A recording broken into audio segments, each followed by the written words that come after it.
Boa noite a todos, ou bom dia, ou boa tarde. Sejam todos bem-vindos, mais uma vez, aqui comigo, para o estudo do capítulo número 3 do livro Renovando Atitudes, de Hamed. E o capítulo de hoje, o título do capítulo de hoje se chama Tempos da Ignorância. E o que esse capítulo basicamente nos fala? Nos fala sobre crianças, sobre desenvolvimento dessas crianças, uma análise mais profunda, enquanto espíritos que reencarnam no seio familiar de uma maneira diversa, que a gente vai falar um pouco sobre isso. Ele vem falar um pouco também sobre o nosso desenvolvimento, a nossa evolução enquanto ser, enquanto indivíduo, e fala sobre ignorância também. Vamos começar? Tem bastante coisa para a gente falar hoje. E antes de iniciar, vamos fazer a nossa oração. E eu convido a todos a cerrarem os olhos junto comigo. E primeiramente, rogamos a Deus, nosso Pai, a Jesus, nosso Mestre, nosso guia, nosso irmão, nosso amigo, a espiritualidade de luz, que sempre nos acompanha, que nos ampara, que nos dá todo o suporte. Desde já estamos agradecidos e pedimos a vossa presença, que possamos aqui estudar um pouco, aprender um pouco mais em conjunto. Que assim seja, graças a Deus. Muito bem, vamos lá, vamos a isso. Vamos começar com Hamed, então, na primeira página. O que ele nos diz? No final da primeira página, Hamed diz o seguinte: o eminente psicólogo e pedagogo suíço Jean Piaget, responsável pela teoria de que o desenvolvimento das crianças propicia seu aprendizado, dizia que elas são diferentes entre si. Atenção agora. Que cada uma tem o seu jeito de crescer e de se realizar como um indivíduo, e que todos poderíamos ajudá-la nesse crescimento, porém nunca impondo formas generalizadas e semelhantes. Para começar, ele vem falar sobre criança. E aí vamos a isso. Quem são essas crianças? Vamos lá. Eu vou dar 3 cenários normais, tá? Atenção. Não é que seja assim, mas são 3 cenários normalmente como acontece na reunião familiar, espíritos que reencarnam, ou seja, a nossa família. O que ela constitui normalmente as nossas crianças, os nossos filhos? Podem ser, número 1, espíritos afins, pode ser o nosso avô, a nossa avó, o nosso pai, a nossa mãe, o nosso irmão, que reencarnou no mesmo seio familiar de novo, diversas encarnações passadas, 1, 2, 5, 10, encarnamos novamente, porque somos espíritos afins, e nos ligamos vibracionalmente, e aqui nos reencontramos no seio familiar para nos dar um suporte um ao outro, de alguma forma, para vivenciarmos essa encarnação da melhor maneira possível, para aprendermos e evoluirmos. Número 1 é essa. Número 2 é que, de alguma forma, também numa encarnação passada, nós arrumamos algum problema com alguém, algum ódio, alguma vingança, algum desacordo, alguma morte, algum rancor, enfim, não interessa, não quero entrar por aí. Mas que nos ligou profundamente, espírito,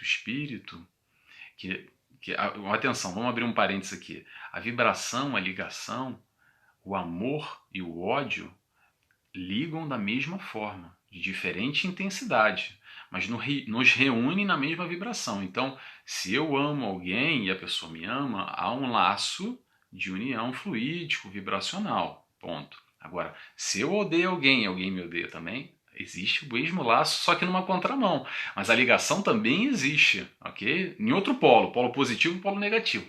Mas também existe. Fecha parênteses. Voltando.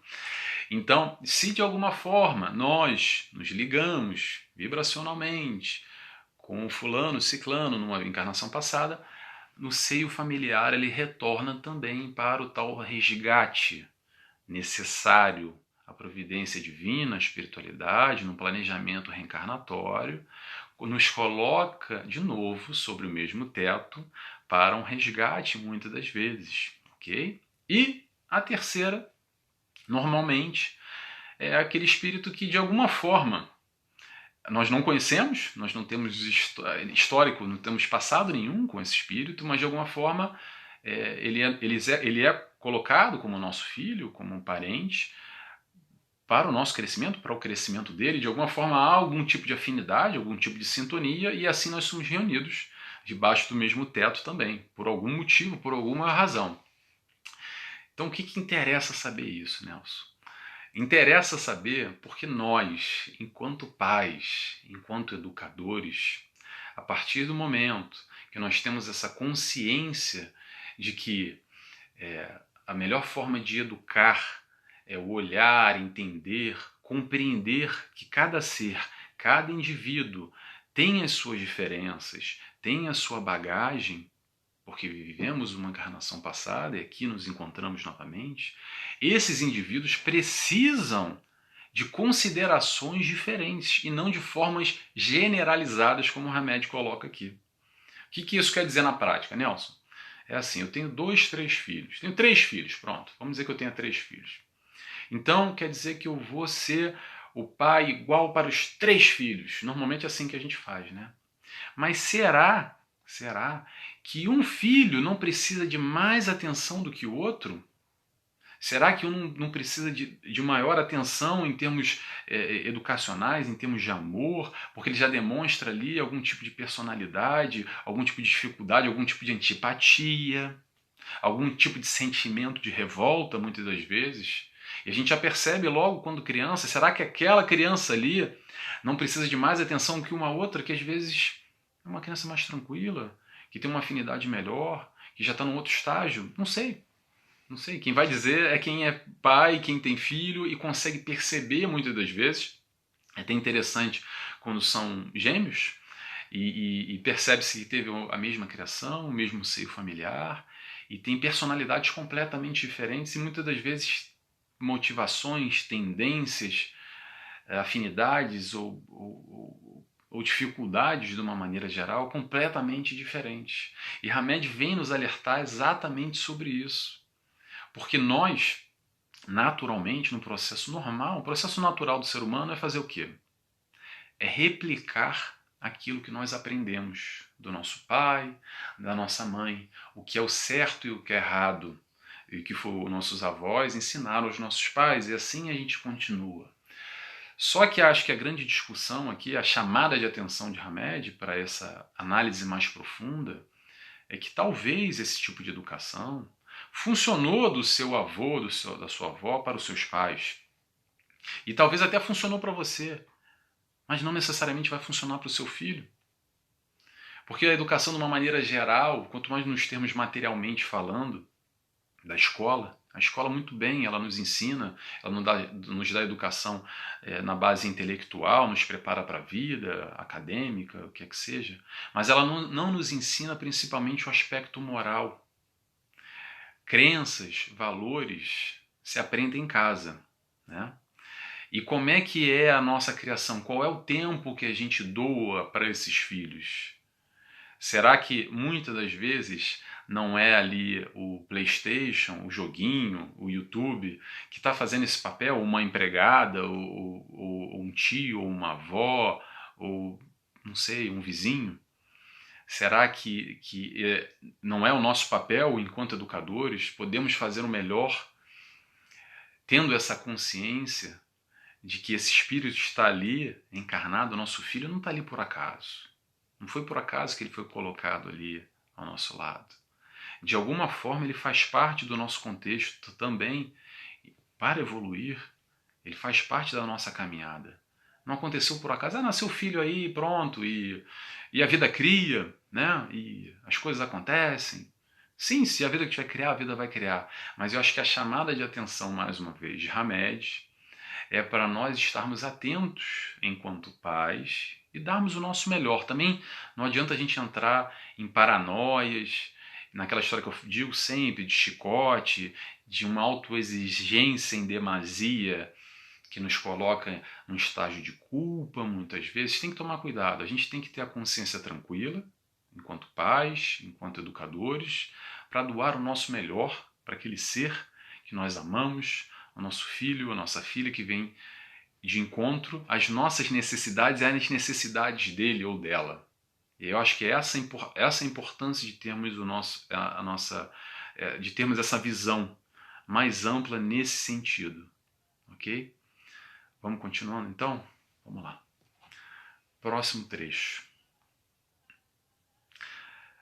As diversidades do nosso tempo de criação, nossas heranças reencarnatórias, eu acabei de falar sobre isso, experiências emocionais e mentais, ambientes sociais onde ocorrem essas mesmas experiências, estruturas sexuais, masculinas ou femininas, e motivações várias desenvolvidas na atualidade, particularizam os seres humanos com vocações, tendências, interesses, grau de raciocínio e discernimento sui generis. Bem, basicamente, numa encarnação de uma criança, existem 3 fatores que nos guiam, que são a baliza, que são a estrutura de uma encarnação. Enquanto nós, seres humanos, mas vamos analisar no aspecto criança, que é o que a gente está falando aqui, que está ainda puxando nesse aspecto da criança. São 3. O meio, bagagem espiritual e genética. Vamos avaliar mais ou menos cada um. Rapidamente, sem se aprofundar muito. Genética. Genética é papai, mamãe, a estrutura fisiológica, é um corpo completo, é bem feito, tem algum bem feito ou mal feito, não, parece piada, né? É um corpo saudável, tem alguma tendência, alguma propensão, algum tipo de dificuldade, alguma limitação enquanto a gente nasce, é a cor da pele, é a cor do cabelo, a cor dos olhos, é a altura, é o sexo, é masculino, é feminino, não interessa, ponto. Essa é a genética de uma maneira geral. Nós temos o meio. O que é o meio? Aonde nós nascemos, no caso aqui, né, as pessoas que provavelmente estão assistindo vão ser brasileiras ou portuguesas, tem amigos portugueses que assistem também, ou tem amigos brasileiros que estão na Inglaterra assistindo também. Não sei se estão assistindo, né? Talvez. Mas vamos lá. Então, nascemos no interior do Piauí ou nascemos em São Paulo? Nascemos na aldeia, lá na Guarda, ou nascemos em Lisboa, no Porto? Nascemos em Londres ou nascemos em Brighton? Tudo isso vai influenciar o aspecto social, a questão do meio em relação à segurança, a ter condições financeiras ou não, ter educação ou não. O meio é hostil, eu tenho liberdade de expressão, ou vamos para uma área mais... porque eu peguei aqui Inglaterra, Portugal, Brasil, mas vamos para uma questão mais extremista. Afeganistão, pronto, que estão falando bastante sobre o Afeganistão agora. Nascer no Afeganistão enquanto mulher, esse é um meio que é muito hostil e que vai influenciar bastante a encarnação dessa criança, ok? Então vamos lá, a gente falou sobre genética, falamos sobre meio, e a última, herança espiritual, que aí é o que vem Hamed nos falar, que é isso que nos toca mais ainda enquanto pais.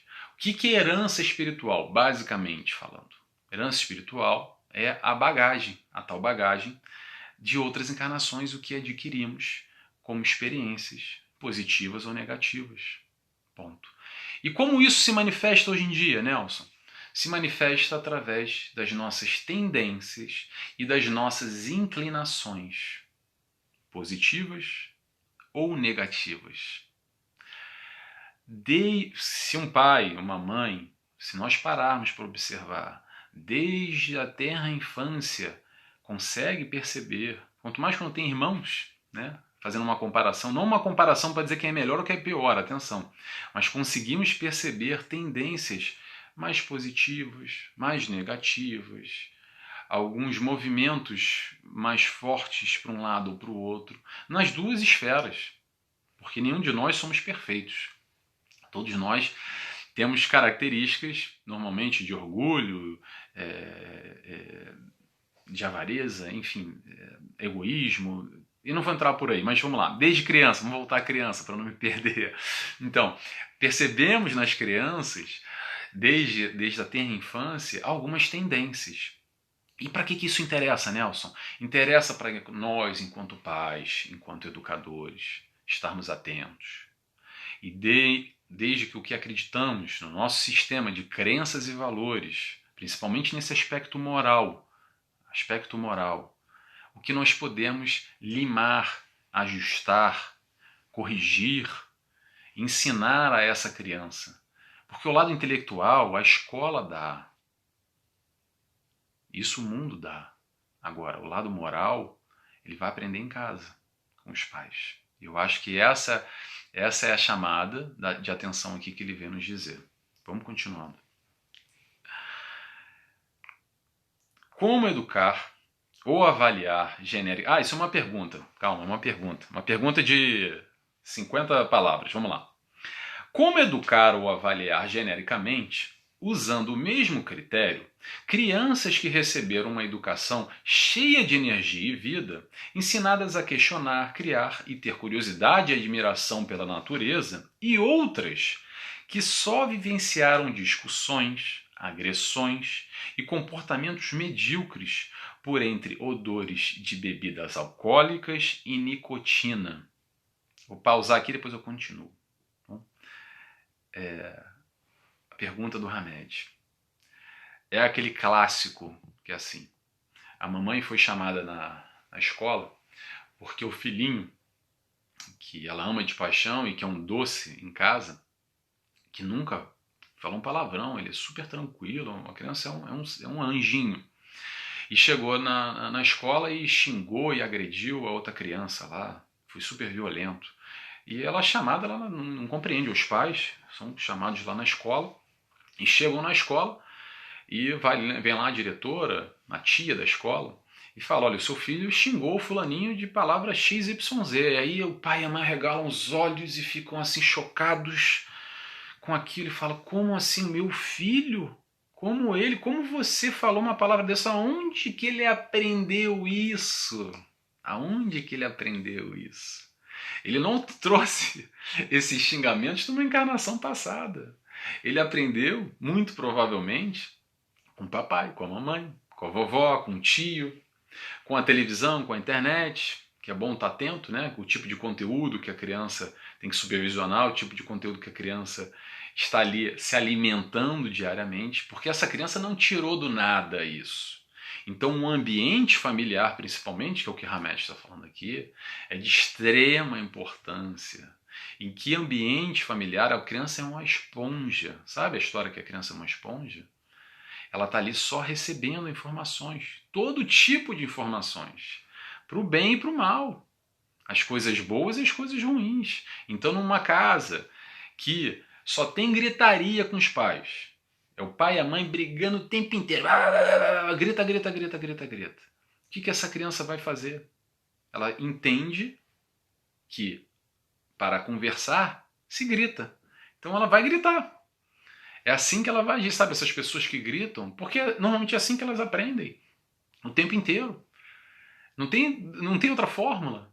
Então há de ter atenção exatamente nesse aspecto de como essas crianças estão sendo criadas. E a criação é 24 horas por dia. Claro que, atenção, vamos lá, tem que sair para trabalhar, tem outros afazeres, não dá para ficar 24 horas com a criança. Mas dentro do possível, tendo esse olhar de educador, essa atenção, essa preocupação para essa criança ser monitorada da melhor forma possível e ter a melhor influência possível.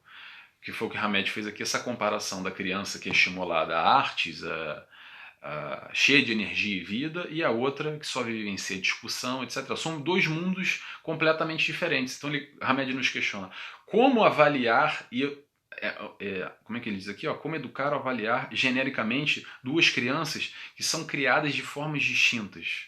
Então, só para fazer essa leitura. E aí, finalizando a pergunta dele, por que eu separei? Porque agora é uma outra coisa muito importante que eu quero ressaltar. Ele diz o seguinte: sem uma visão saudável de Deus, ao contrário, temerosa, distorcida, adquirida através da crença de um ser ameaçador e temperamental. Isso é o seguinte, eu não sei vocês, ou você que me assiste, mas da onde eu venho, tem uma frase muito popular que é assim: Deus castiga. Deus castiga. E quando a criança aprende isso desde a infância, eu não lembro na minha infância, mas eu imagino que a criança deve imaginar que o Deus é parecido com o Papai Noel, ou Pai Natal, para quem está em Portugal, só que com um cajado sentado, julgando. Papai Noel não é o Papai Noel que dá presente, tá? Só julgando. Você fez errado, vai pagar. Você outro, pecou, vai pagar. E essa concepção de Deus, que é o Deus aqui, que é o Deus que punitivo, como ele fala, uma imagem distorcida, ameaçador, um ser temperamental e ameaçador. Essa visão de Deus é, no mínimo, muito complicada, né? Até porque vem Jesus nos apresentar um Deus completamente diferente. Eu vou compartilhar o Deus que eu compreendo, que é o Deus que Jesus nos apresentou, que é o Deus de amor. Esse é o Deus que eu compreendo e que eu acredito que é o Deus verdadeiro e não um Deus vingativo. E mais à frente a gente vai falar um pouquinho sobre isso, tá? Eu vou segurar um pouco essa história do Deus castiga, tá? Só para fechar esse capítulo, tem uma coisa que é importante também, que... Importante não, é que me veio à cabeça agora. É futebol, tá? Gosto muito de futebol e vou dar um exemplo aqui com criança, como é que funciona. O pai e a mãe que levam a criança para o futebol. É um ótimo ambiente, eu adoro futebol. Mas no estádio, principalmente, ou então, não precisa nem estar no estádio, vamos ampliar isso. Sentado do lado do pai assistindo futebol, principalmente o pai com os amigos. Homem, então, nossa, vendo futebol, parece que é desculpa para o ódio, para a animalidade, para o xingamento, para a irritação, para tudo que tem de ruim dentro de nós. Parece que quando a gente está vendo futebol, a gente coloca tudo para fora. E a criança ali ao lado, o que ela faz? Opa, peraí, lá no estádio dá para eu xingar, dá para eu tacar pedras em todo mundo, dá para eu falar mal, porque o fulaninho é isso, aquilo, outro. Não vou ficar falando palavrão aqui, mas só para a gente fazer uma leitura, nós enquanto sociedade, como muitas das vezes a gente tem as nossas bengalas psicológicas, as nossas desculpas para certos tipos de atitude na frente da criança. E a criança fica ali 2 horas com o pai no futebol, vendo aquele tipo de conteúdo, esse tipo de reação, de xingamento, de palavras, X, Y, Z, e depois, quando acaba, fala: olha, filhinho, esquece o que aconteceu agora, tá? Apaga da sua cabeça, passa uma borracha, finge que nada aconteceu e continua a sua vida sendo educadinho, não fala palavrão. Olha, finge que nada aconteceu. Não é assim que funciona, né? As crianças estão sempre absorvendo o conteúdo o tempo inteiro. Então, tenhamos atenção com as nossas crianças. Vamos seguindo.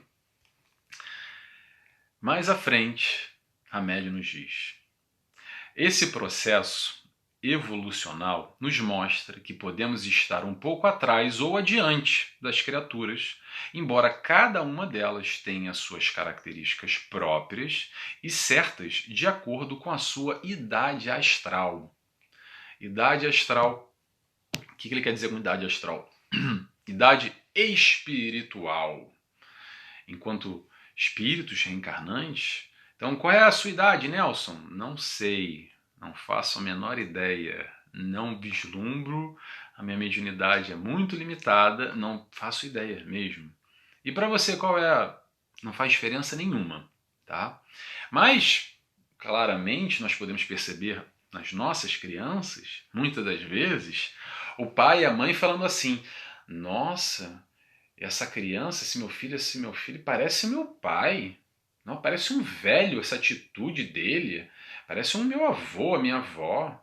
Nossa, fulaninho, outro dia eu estava na rua, aconteceu aquilo lá na loja, me deu uma lição de moral. Nossa, que não devia ser criança, vem do outro mundo. Porque muitas das vezes, esse espírito que reencarna no nosso seio familiar, a nossa criança, né, de hoje em dia, que a gente olha ali pequenininho, muitas vezes um bebezinho, já começa a mostrar para que veio, já começa a mostrar as suas aptidões, os seus lados positivos. Muitas das vezes Eu, espiritualmente falando, posso ser uma criança espiritual frente a esse espírito que vem como meu filho, que pode ser um espírito altamente evoluído não sei, mas muito mais evoluído do que eu, e há logo um choque num sistema de crenças e valores, muitas das vezes, um lado moral, que essa criança vem nos mostrar, porque pode ser que ela venha para nos ajudar, pode ser sim. Como pode ser que nós estamos aqui para ajudar essa criança? E como responder isso? Não sei te responder isso, porque isso é um processo muito pessoal, muito individual do seu relacionamento com seu filho. Então, você que tem que fazer esse tipo de avaliação. Claro, de alguma forma, se você está como pai, é porque você tem que ensinar e tem que fazer o seu papel. Ok? Essa história de pai e filho é interessante. Deixa eu só abrir um parênteses aqui rapidamente, porque às vezes eu costumo falar um pouco disso, é um tema recorrente sobre o papel do educador, e algumas pessoas me perguntam: e você, Nelson? Você tem filhos? Você age assim? Eu já escutei já. Em final de palestra, a pessoa vem me perguntar: poxa, Nelson, mas é tão difícil o que você está falando. Poxa, cá entre nós aqui, né? Aquela coisa, pô, me conta aqui a verdade. Você é assim com seus filhos? E aí eu respondo: não, não sou assim com meus filhos, até porque eu não tenho filho. Não tenho filho humano, eu tenho filho gato, mas é um outro tipo de relacionamento, que eu amo muito meu filho gato, mas eu não tenho filhos. Então, para mim, é mais na parte teórica. Eu posso trazer para vocês aqui o que o Hamed está falando, porque eu não tenho experiência nenhuma enquanto pai, enquanto educador, para falar alguma coisa. Eu só estou repassando o que o Hamed está falando, tá? Então, por favor, não briguem comigo, briguem com o Hamed. Estou tentando só desenvolver o raciocínio do Hamed aqui, porque eu já tenho minhas complicações com meu filho gato já. Mas é outro tipo de dor de cabeça, né? É outro tipo de criança. É uma criança que não dá muito trabalho, ou dá menos, né? Dá trabalho também, mas dá menos trabalho, muitas das vezes, imagino eu, do que uma criança, ser humano. Vamos lá? Vamos continuando? Mais à frente, Hamed nos diz: nesse decurso evolutivo, todos nós passamos por fases de orgulho e egoísmo, de egoísmo e orgulho, até atingirmos mais tarde meu Deus do céu, as grandes, não sei o que está acontecendo comigo, eu estou ficando cego, vamos lá, apaga tudo, vamos de novo.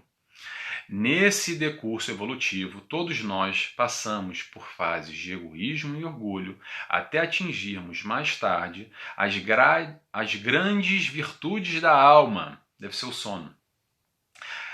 Consideremos, portanto, que não seremos censurados por estar nessas fases primitivas, porque o que chamamos de defeito ou inferioridade seja talvez a passagem por esses ciclos iniciantes onde estagiamos. Muito bem, o que o Hamed está falando sobre aqui? Hamed está nos falando sobre os tais defeitos nossos, que eu mencionei ainda há pouco, que todos nós temos um pouco de orgulho e de egoísmo. Até você que está me escutando e acha que não tem, dá uma olhadinha lá no fundo. Olha com carinho que você vai encontrar alguma manifestação de orgulho e egoísmo, que são uma das grandes chagas ou uma das grandes pedras no sapato que nós temos enquanto seres nesse processo de evolução. Agora, outro aspecto que Hamed pontuou aqui interessante, que é a questão das fases. Que sim, provavelmente estamos nessa fase que nos impede, que tem essa questão dos defeitos, ou da questão dos problemas, mas vamos enxergar isso realmente como fases, que temos que fazer o esforço para modificar. Deveremos, não temos nada, cada um faz o que quiser, na velocidade que quiser, no ritmo que quiser. Se também não quiser fazer nada, não tem problema, tá? É a proposta, é o convite. Então o convite é que possamos estar atentos o tempo inteiro, na vigilância, sobre esses aspectos que se manifestam no nosso íntimo, de orgulho, de egoísmo, e que possamos limar essas tais arestas, que possamos assim continuar evoluindo. Porque ele fala aqui também, olha só, para que chamamos de defeitos e inferioridade seja talvez os ciclos iniciantes onde estagiamos, tal do ciclo que nós estagiamos. Grandes virtudes da alma. Pronto, eu acho que eu falei tudo. Eu acho que eu tô com sono, pessoal, desculpa. Eu só percebi agora. Mas vamos continuar, tá?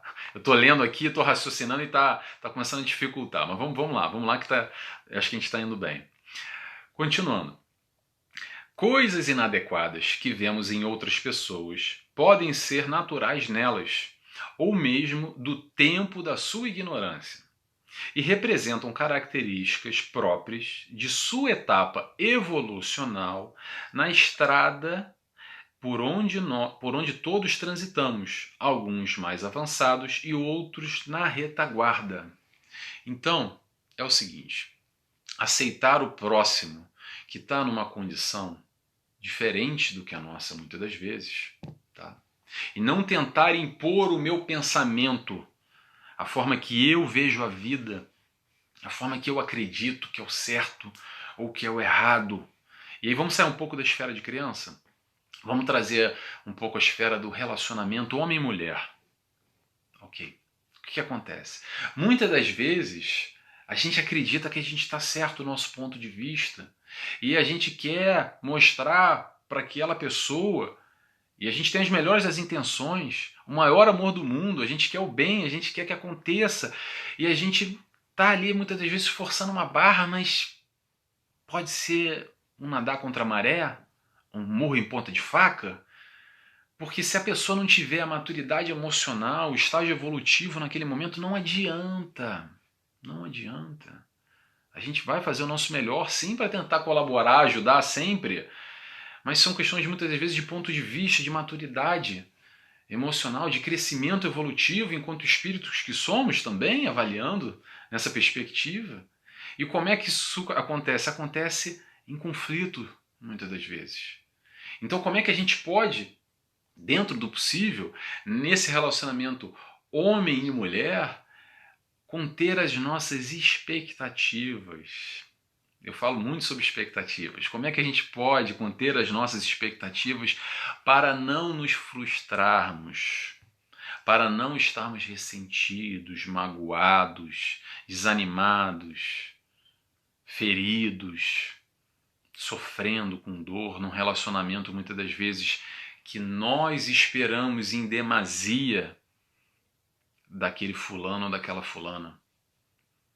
E o sofrimento está na nossa mão. Sabe por quê? Muitas das vezes foi um erro de avaliação nosso. Expectativa em demasia é um erro de avaliação. Muitas das vezes a gente cria um castelo de ilusões e constrói aquele castelo enorme e chega no momento que a gente percebe que aquele castelo cai e a gente se desilude, porque só se desilude quem se iludiu algum dia. Qual é a proposta, Nelson? Qual é a ideia? É ter o pé no chão, conter as expectativas. Ter expectativas é normal. É normal. Atenção. Não é errado ter expectativas. A questão é como regular essas expectativas de forma, considerando que todos nós, como o Hamed nos disse agora, temos um pouquinho de orgulho, temos um pouquinho de egoísmo e que não somos perfeitos e que isso muitas das vezes vai reverberar, vai aparecer em manifestações dentro do nosso relacionamento, homem-mulher, homem-homem, mulher-mulher. Ou vamos sair da esfera emocional, amorosa, vamos levar para a esfera amizade. Muitas das vezes acontecem grandes desilusões, grandes problemas de comunicação na esfera da amizade. Pessoas que nós consideramos um grande amigo, uma grande amiga, e que nos decepcionam profundamente em algum momento da vida e que a gente olha para trás e aquilo acaba com a gente. Nos deixa profundamente magoados, profundamente para baixo. Então, tenhamos atenção às nossas expectativas, tá bom? Vamos lá. Eu quando falo para vocês, eu falo muito para mim. E é ótimo o vídeo porque eu estou me vendo, né? Então é um espelho aqui. Então você agora está me vendo, e eu também estou me vendo. Então é ótimo. Eu falo muito para mim isso, muito para mim nesses relacionamentos. Vamos continuando aqui. Onde é que nós estávamos? Sim, agora a parte do Deus castiga, que é ótimo. Vamos lá. Já está terminando, tá, gente? Tem esse trecho mais outro. Hamed. Talvez essas ideias de punição alienatórias sejam os frutos da incapacidade da nossa reflexão sobre a bondade divina. O que chamamos de sofrimento, entre aspas, atenção, sofrimento entre aspas, é simplesmente o resultado de nossa falta de habilidade para desenvolver as coisas corretamente, pois na vida não existe prêmios nem castigos, somente as consequências dos nossos atos. Bem, aí voltamos à ideia do Deus castiga, né? Quando nós aprendemos lá atrás que Deus castiga, qual é a concepção do Deus? A concepção do Deus é o Deus que pune. Então, se Deus lá no cajado puniu, eu hoje estou sofrendo por culpa de Deus que me puniu, porque Ele que pune, né? A leitura não é bem por aí. A leitura é em que perspectiva? É uma consequência natural, é um reflexo, é a colheita. Fomos nós que plantamos pedra e hoje estamos colhendo pedra. Ou fomos nós que plantamos amor e hoje estamos colhendo amor. Isso é uma lei inevitável, a lei de ação e reação. Não tem para onde fugir. São as escolhas da nossa vida o tempo inteiro que nós fazemos. O tempo inteiro nós fazemos escolhas, eu também repito isso. Aliás, eu postei uma palestra que está aí, o poder da escolha. Se você gosta desse tema, está lá, o poder da escolha. Procura lá, que eu falo só sobre escolhas. Então, o tempo inteiro nós estamos fazendo escolhas, estamos fazendo ação através da nossa escolha, e a nossa ação vai ter uma reação, vai ter um resultado de acordo com a nossa ação. Positiva, resultado positivo. Negativa, resultado negativo. Não tem nada a ver com Deus punitivo. Não tem nada a ver. Deus não está lá no cajado punindo ninguém, fazendo as pessoas sofrerem. O sofrimento, muitas das vezes, nesse sentido, é uma consequência natural das nossas ações errôneas. Se de alguma forma a gente plantou pedra e hoje está colhendo pedra. Ah, mas coitado de mim. Como é que ele fala aqui? Olha, falei tanto que bloqueou de novo. Pera aí, só um minutinho. É que bloqueia toda hora aqui esse tablet. Não existem prêmios nem castigos. Então não existe castigo nenhum, não existe prêmio nenhum. Olha que sorte. Que sorte. Será que é sorte? Ou será que é a colheita? Nossa, mas que azar, é castigado, é o castigo de Deus. Será que é castigo? Ou será que é consequência natural? Então muda, Hamed traz essa perspectiva, mudando exatamente a leitura dessa conceituação de sofrimento. E quando a gente entende esse Deus que não é o Deus punitivo, que é o Deus de amor, a gente para de considerar ou muda a ideia dessa questão do sofrimento, que muitas vezes o sofrimento é uma responsabilidade nossa, por alguma escolha. E hoje, muitas das vezes, atenção, eu estou aqui generalizando, tá? É muito complicado falar sobre sofrimento, dá para falar um seminário inteiro sobre isso. Mas muitas das vezes o sofrimento hoje faz parte de um expurgo natural necessário para o nosso processo evolutivo.